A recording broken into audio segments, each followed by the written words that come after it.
Salut. Bon, je vous préviens, ça va grimper.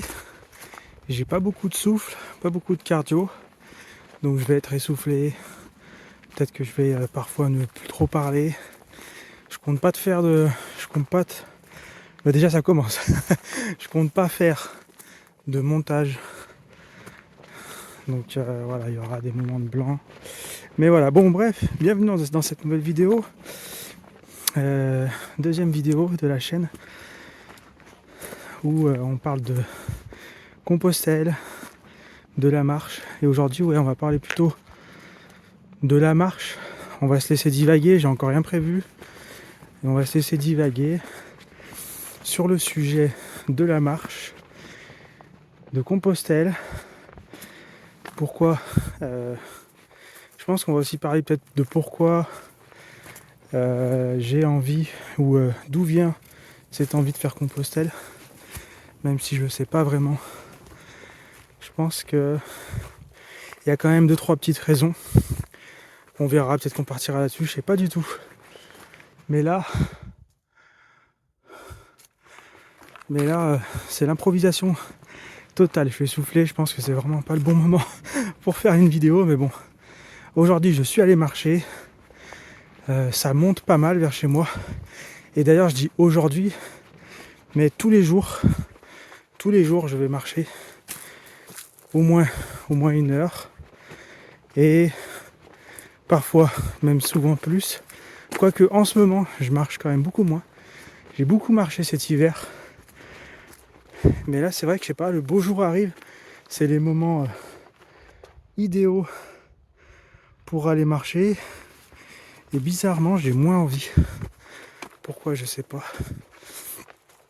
Mais bizarrement, j'ai moins envie. Mais je me force quand même à y aller entre midi et 2. Toujours. Juste après manger. Paf, la petite heure de marche. Et pour moi, c'est important. J'ai commencé un peu ce rituel. C'était en décembre. Là, à l'heure où je tourne cette vidéo, on est en février 2025. Et il me semble que c'était à peu près en décembre 2021 peut-être, où je me suis lancé un défi. J'étais voilà quoi, l'hiver, c'est vrai qu'on est souvent enfermé, on profite pas de l'extérieur. Et moi, je suis quand même quelqu'un qui a besoin d'être souvent à l'extérieur, à l'air libre, connecté à mon espace, à mon environnement. Et donc voilà, après, pour des raisons de santé, j'étais plus trop... avant, j'avais un boulot où j'étais tout le temps à l'extérieur. Maintenant, c'est un boulot plutôt casanier, on va dire. Plutôt sédentaire. Et du coup, bah voilà, j'avais un manque. Et ce manque, je me suis dit que j'allais le combler pour ma santé physique et pour mon esprit. Donc je m'étais lancé décembre 2021, peut-être 2020, je sais plus, un défi. C'était à partir du 1er décembre. Je me suis dit jusqu'au 31 décembre, la première chose que je fais en me levant, c'est de partir marcher 1 heure. Alors je m'étais mis un parcours. Voilà, j'avais mon parcours, je savais que je sortais de chez moi, j'allais marcher tel parcours, et ça faisait à peu près 1 heure. Et ça m'avait fait énormément de bien pour l'esprit, pour le corps, pour tout ça quoi. Ça grimpe, on dirait pas, je sais pas comment montrer le dénivelé, mais ça grimpe. Et comme je disais, je m'essouffle vite. Donc voilà, ça m'avait fait énormément de bien. Et je crois que j'avais continué, je sais plus exactement. Mais sans plus que ça. Et c'est donc à la rentrée 2023, donc je sais pas, par là, vers octobre je crois, octobre 2023, où là pareil, je me suis dit, il faut que je marche, ça me fait du bien parce que voilà, quand je marche pas je le ressens. C'est surtout que quand je marche, je ressens que ça me fait du bien. Ça va pas être forcément, ouais, si je marche pas, je me sens pas bien et tout. C'est plutôt quand je vais marcher, putain que ça fait du bien. En revenant, je suis bien. Pendant la marche, bah, je me sens bien. Même si des fois c'est chiant, qu'il pleut, il fait pas très beau. Mais quand même, ça me fait du bien. Donc depuis novembre 2023, octobre-novembre par là, tous les jours, au moins 1 heure. Et parfois plus, parfois plusieurs fois dans la journée. 2 maximum. Et donc j'ai tenu ça. Donc là je disais on est en février 2025. Je continue à marcher tous les jours. Ça va peut-être arriver un dimanche par-ci par-là ou une journée dans la semaine où je suis pas allé, mais en général voilà, j'y vais tout le temps, c'est sûr. Qu'il pleuve, qu'il vente ou qu'il neige, je suis dehors. Au moins 1 heure pour faire cette balade. Et du coup, ça prend du temps. Ça prend du temps c'est du temps qu'on prend pour qu'on se donne pour aller faire de la marche. Et du coup, je me suis dit, pour me faciliter les choses, parce que c'est vraiment important de le faire tous les jours pour moi, bah, je vais essayer d'intégrer de la marche dans mes déplacements. Donc parfois, voilà, on va faire des courses. Moi j'habite à la campagne, donc des fois je vais en ville. On a des choses à faire, des personnes à voir. Et dans ces moments-là, eh ben, j'intègre de la marche. C'est ce que je m'étais dit. Et en fait, c'était trop bien. Trop bien, parce que j'ai redécouvert, tout à l'heure je parlais d'environnement, j'ai redécouvert un peu mon environnement. Je l'ai découvert différemment, des chemins différents pour aller en ville. Bon, après je parle pas d'une mégalopole ou quoi, voilà, une petite ville de moins de 100 000 habitants. Et il y a d'autres endroits aussi. Hein. Mais voilà, cette ville où j'allais assez régulièrement, bah, j'ai redécouvert plein de chemins hyper intéressants où je me garais avant d'arriver en ville. Et en regardant sur les cartes IGN, les cartes avec tous les chemins, et ben voilà, je me faisais des parcours pour me garer avant d'arriver en ville, marcher jusqu'à la ville, faire ce que j'avais à faire, et en repartant en fin de journée ou autre, et ben pareil, je refaisais ce chemin pour récupérer ma voiture hors de la ville. Et rien que ça m'a fait redécouvrir le lieu. Ça m'a aussi fait redécouvrir. En fait, tu arrives dans la ville avec une autre énergie. Et c'est vraiment agréable. Tu as plus envie de dire bonjour. T'es plus. Voilà, tu as pris le temps. T'as pris le temps de venir, quoi. Tu vois, t'es pas arrivé en voiture à chercher une place. Tu vois, ça te met pas dans une mauvaise énergie. Putain, je trouve pas de place. Est-ce que si je me gare là, est-ce qu'il y a des contrôles de stationnement, les machins, enfin tu vois, t'es bien, t'arrives en ville, t'es bien, t'as marché, t'es dans l'énergie. Alors bien sûr, je vais éviter de marcher 3 heures avant d'arriver, c'est toujours moins d'1 heure. En général, voilà, je cherche à vraiment moins d'1 heure de l'endroit où je me gare jusqu'à l'endroit où je dois aller, et puis en général je tourne, j'essaie de faire une boucle. Donc voilà, du coup, rien que ça m'a fait grave du bien, c'était génial. Et ça m'a même permis de faire des rencontres, une rencontre en particulier, et une personne dans la forêt que j'ai rencontrée et avec qui j'ai sympathisé. Et après, j'ai même fait des projets sympathiques. Et c'est aussi ça, c'est se reconnecter à son environnement, c'est être plus ouvert par rapport aux autres. Et voilà, ça m'a permis de faire une rencontre qui m'a apporté aussi pas mal de choses par la suite. Je m'en suis rendu compte petit à petit, toujours au travers des signes, comme on en parlait dans la première vidéo. Mais après, il y avait plein de... En fait, quand je faisais des choses, des projets, et quand je remontais la ficelle, j'en revenais souvent à cette rencontre qui m'a apporté beaucoup.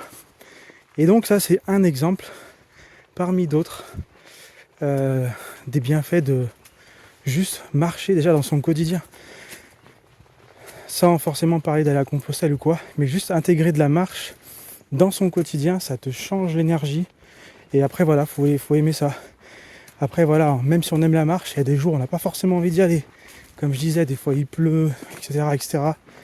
Mais il y a toujours des trucs comme ça, des rencontres, des moments où t'es juste bien, il fait beau, c'est pile poil le bon moment. Ça te met dans une énergie que tu retrouveras jamais chez toi ou enfermé dans un bureau. Et c'est aussi pour ça que j'aime la marche. Donc ça, c'est dit, la petite histoire. Après, il y en a plein. J'ai aussi intégré de la marche justement en allant faire les courses, où tu te gares un peu avant le magasin, tu prends ton sac à dos, tu t'organises différemment. Je vais même traverser une petite rivière où des fois je me trempais les pieds dans l'eau. Pas parce que c'était l'été, il faisait beau, hein, c'était justement, il faisait froid. Et en fait, des fois, l'eau était un peu trop haute et j'étais obligé un peu de passer dans l'eau. Donc c'était en plein hiver en plus. Donc c'est pas des plus agréables, ouais. Mais pareil, c'était une expérience différente. J'en parlerai peut-être dans un autre podcast vidéo, marcher, parler comme ça là. Et donc voilà, la marche, ça m'apporte beaucoup. Et je pense que c'est aussi pour ça que j'ai envie d'aller faire Compostelle. Parce que c'est une activité qui me correspond. Une énergie, une façon de vivre et de bouger qui me correspond. Plus que le vélo, la voiture, tout ça, c'est vraiment... quand je partirai de Compostelle, je sais que je le ferai en partant de chez moi.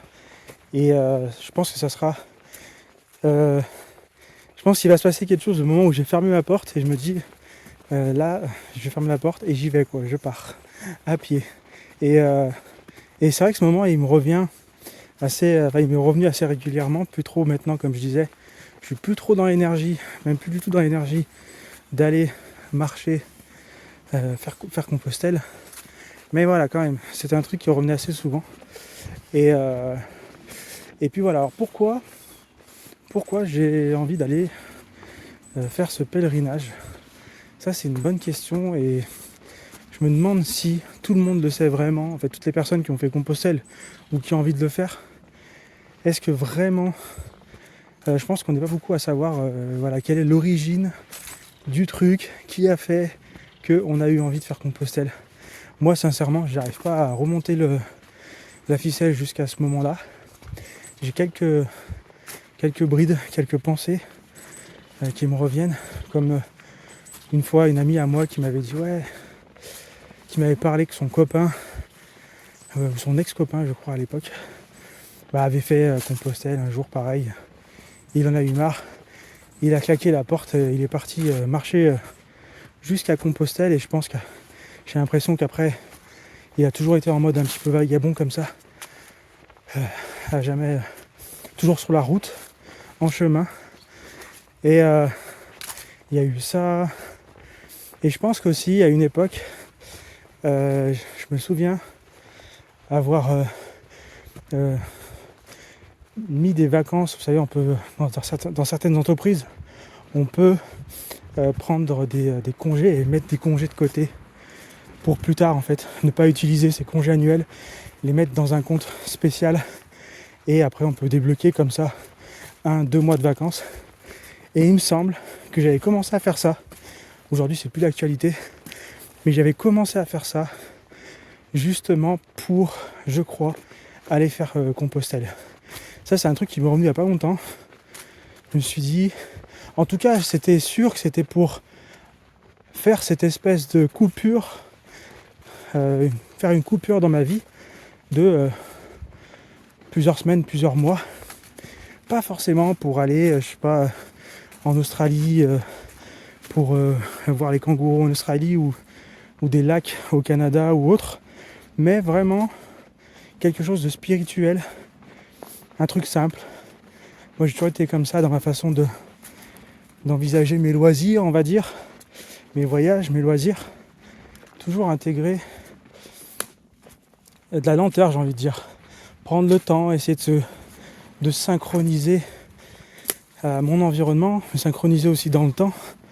Et bref, je me perds un peu, mais voilà, en gros, c'était un peu cette idée-là de plutôt faire quelque chose dans un sens spirituel. Je crois que c'est par là. Je vais prendre la route. Donc voilà. Et donc, voilà. Finalement, c'était ça un petit peu, je pense, qui était à l'origine de Compostelle. Alors, est-ce que j'avais vu... Ah si, il me semble, j'ai un autre souvenir qui me revient. C'est que je me souviens avoir vu il y a très longtemps sur YouTube une femme, je sais pas, d'une quarantaine, une cinquantaine d'années, peut-être quarantaine d'années je dirais. Bon, à l'époque elle avait 40 ans, aujourd'hui elle avait peut-être un petit peu plus. C'était il y a peut-être, je sais pas, une dizaine d'années, peut-être plus, je me rappelle plus. C'était vraiment un peu le début sur YouTube. Et qui justement faisait des petites vidéos. Elle partait sur le chemin de Compostelle, je crois qu'elle partait de chez elle. Et chaque jour, elle faisait une petite vidéo. Et je me souviens avoir presque regardé toutes ces vidéos. Et c'est ça qui m'attirait. C'est ce côté spiritualité, le chemin, le fait de prendre du temps pour prendre du recul, etc. J'espère qu'il n'y va pas y avoir de voiture, parce que là on va arriver sur une route. Mais peut-être qu'il y aura une voiture. Enfin bref, c'était vraiment cette dynamique de voilà, je fais ce chemin pour aussi, c'est une démarche spirituelle. Et je me souviens de ça. Et je m'étais dit que je me sentais pas le faire, pas prêt on va dire. Mais quand même c'est quelque chose qui me parle. Mais aujourd'hui sans plus, à l'époque quoi. Alors, il y a eu ça. Donc il y avait eu cette vidéo, enfin cette chaîne YouTube dont je me rappelle plus le nom du tout. Mais je crois qu'à l'époque il n'y avait pas grand monde qui faisait ça. Hein. Aujourd'hui il y a beaucoup de vidéos, des personnes qui vont filmer leur chemin. Et peut-être que c'est aussi que moi aussi je passerai par là, je filmerai peut-être tous les jours mon chemin et ferai des petites capsules comme ça, je sais pas. Mais voilà, ça a commencé par ça, cette dame. Il y a eu aussi peut-être une ou deux conversations dont cet ami là dont on parlait juste avant. Et puis voilà, hein, je crois que c'est tout. Hein. Après il y a peut-être... dernièrement en fait, je sais même plus d'où m'est venue cette idée encore. J'en ai parlé dans l'ancienne vidéo un petit peu de ma rencontre aussi avec une association, les chemins, enfin les amis du chemin, je sais plus exactement le nom de l'association, qui m'a donné quelques conseils pour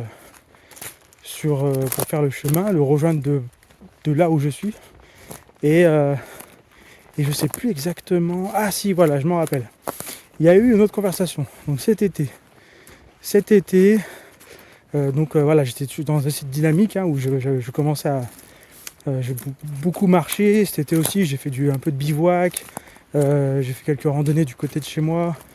Voilà, j'étais toujours dans cette dynamique de la marche. Bon, il y a une voiture. On va attendre qu'elle passe. Et bref, donc je me suis retrouvé cet été dans un événement, là, une espèce de chantier participatif où on se retrouve une semaine immergé dans un lieu pour faire des travaux, de l'agroécologie, tout ça. Et on a discuté rando. On a discuté rando, de marche. Et moi, je me sentais pas un peu à l'écart parce que moi, bon, la rando, j'aime bien. Hein. Je dis pas des beaux circuits de rando, tu prends ton sac, pique-nique, tout ça. C'est vrai que j'en ai fait quelques-unes de rando, mais c'est pas moi, ma démarche, elle a toujours été un petit peu à l'arrache, quoi. J'y vais. Et puis, je me souviens même avant de m'orienter, on part un peu dans tous les sens, ça y est. Donc avant, rapidement, j'en parlerai peut-être dans une autre vidéo, mais avant d'utiliser nos smartphones, avoir des cartes, tout ça, moi ce que je faisais, en général, je partais, je marchais, et puis je savais même pas comment on lisait même encore aujourd'hui, je lis jamais les signes, vous savez là, les signalisations de randonnée. Moi je pars, je marche comme ça, puis au bout d'un moment je me retrouve quelque part, je dévie, je me perds, et puis je reviens, je finis en fin de journée, des fois même la nuit, à retrouver mon chemin, et j'ai toujours fonctionné comme ça, quoi. Juste partir, puis on verra bien ce qui se passe. Et voilà, démarche comme ça. Moi, j'ai jamais vraiment été en mode oui, il faut que j'aille faire le GR20, il faut que j'aille faire cette randonnée, il y a une vue superbe et tout.